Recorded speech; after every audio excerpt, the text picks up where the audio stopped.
Alors, salut, chers amis internautes, panafricanistes, combattants pour l'émergence africaine, c'est le Banin de Yingui, une fois de plus. Alors, moi, je vais faire une vidéo aujourd'hui par rapport à, n'est-ce pas, à l'engagement. C'est-à-dire,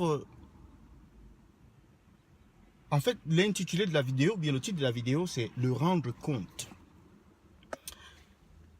Parce que j'ai remarqué que le problème que nous avons dans la société camerounaise, ça veut dire que nous, en tant que population, ou les personnes qui vivent dans le terroir, c'est comment comprendre, c'est-à-dire comment fonctionne le rendre compte. Et pourquoi faut-il rendre compte? Et qu'est-ce qui se passe lorsqu'on rend compte ou lorsqu'on demande des comptes? C'est-à-dire dans un pays normal, ou ailleurs, ou en Occident, comme au Cameroun. Et le rendre compte, c'est déjà que on a des objectifs on a des instruments pour mesurer le succès ou alors la réussite d'une tâche. Ça peut être un boulot. Ça peut être quelqu'un qui travaille dans un poste de police. S'il a verbalisé les gens comme il fallait, s'il a donné les tickets, il a donné des amendes, et il n'a pas encaissé de l'argent, c'est-à-dire que l'argent est parti dans sa poche. Bon, je vais prendre un exemple simple. C'est comme ce monsieur qui dirigeait la circulation au niveau de Ndokoti. Tout le monde connaît ce policier-là, qui dirigeait la circulation parce qu'il faisait tellement bien son travail. Et il ne prenait pas des pourboires. Il n'escroquait pas les gens. Voilà quelqu'un que la population apprécie, à juste titre. Alors, il faut rendre compte pour ceux qui sont des élus, par exemple. C'est-à-dire que chaque fois qu'ils posent un acte, ils ont, n'est-ce pas, en esprit que la population qui leur a donné le mandat va leur demander des comptes. C'est-à-dire que s'il y a les routes qui ne sont pas bien, on s'adresse à l'élu local, que ce soit le député, que ce soit le maire, que ce soit le sénateur même. Et le sénateur doit apporter une solution. Le sénateur doit s'assurer que ce problème, il est résolu. Le sénateur doit démontrer, parce que le votant ou l'électeur sera peut-être chez lui à la maison, il va regarder à la télévision, il verra que le sénateur a abordé son sujet au niveau de l'Assemblée nationale, il a abordé son sujet au niveau du Sénat, il a abordé son sujet au niveau du conseil municipal, et tout cela. C'est comme cela qu'on rend des comptes. C'est-à-dire que la population, lorsqu'elle se rend compte que quelqu'un ne fait pas bien son travail, alors on le vire, on ne le vote plus.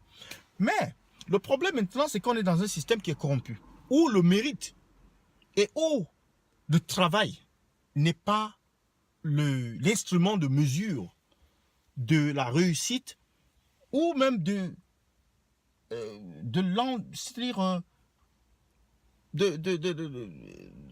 c'est pas l'instrument de mesure en fait du succès d'un mandat ou bien de quelqu'un dans une position. Les positions deviennent comme des trônes, comme quelque chose qui tombe d'en haut et on ne rend compte à personne. Mais il revient à nous, les Camerounais, de reprendre le pouvoir en main, parce que le pouvoir appartient au peuple, et de demander des comptes. Demander des comptes, c'est-à-dire descendre dans la rue. Même cette culte constitutionnelle qu'on a placée là, c'est de descendre dans la rue. Personne ne peut arrêter une révolte instantanée et populaire. C'est-à-dire lorsque les gens se lèvent. Mais on nous a mis ce culte-là dans la tête, c'est de dire, occupez-vous de votre position et protégez votre position. Si vous tentez, vous allez la perdre. Et donc c'est pour cela que les gens ont le vent en poupe, c'est pour ça que les gens ont peur, c'est pour cela que les gens ne s'intéressent pas à demander des comptes, ne s'intéressent pas à protester ou bien à faire une marche ou une grève. Même une grève de la faim est réprimée. Quelqu'un qui fait la grève de la faim pour son propre ventre, on le tabasse, on le chasse, Mais c'est bizarre. Mais c'est des choses qu'on doit réclamer.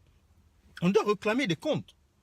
Parce que ce n'est qu'en réclamant des comptes qu'on parvient, qu'on réussit à bâtir une société qui évolue. Une société où il y a du succès dans tous c'est-à-dire les composants de la société. Ça veut dire que au niveau de la santé, au niveau de l'éducation, au niveau de la police même, au niveau de la politique. Mais il faut qu'on rende compte.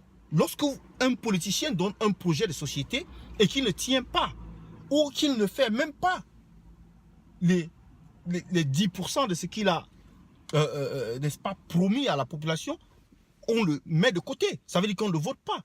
Donc c'est comme ça que ça se passe. On doit rendre compte.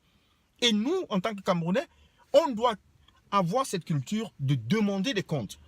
Et c'est ça qui fait de nous un pays sous-développé, un pays où, en fait, les gens sont là pratiquement à vie. Donc, ça veut dire que les gens sont là, ils sont comme des rois, en fait. Tu es roi parce que tu es, par exemple, le directeur de la, je sais pas, de Ecobank ici. On te donne une position, tu te fais roi là-bas. C'est-à-dire, on a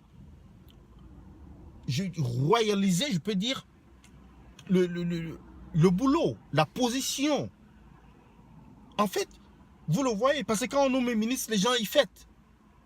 Mais après, ils ne se retrouvent pas en train de fêter quand il est en train d'aller à Koundéki. On nomme un directeur de société, les gens, ils fêtent. Mais ils fêtent quoi? Ils fêtent quoi, en fait? La personne, on lui donne une tâche, en fait. Une tâche. Mais ce n'est pas le cas au Cameroun, on n'a pas l'impression que c'est une tâche. On a l'impression que c'est une mangeoire. On a l'impression que c'est un endroit où on se sert, plutôt que de servir les autres. Or, si on mettait les autres en avant, si on mettait les autres devant, c'est-à-dire que si on essayait d'oublier d'où on vient pour aider les gens, on serait vraiment très loin. Donc c'est cela que je laisse à votre appréciation et j'attends vos commentaires. À bientôt.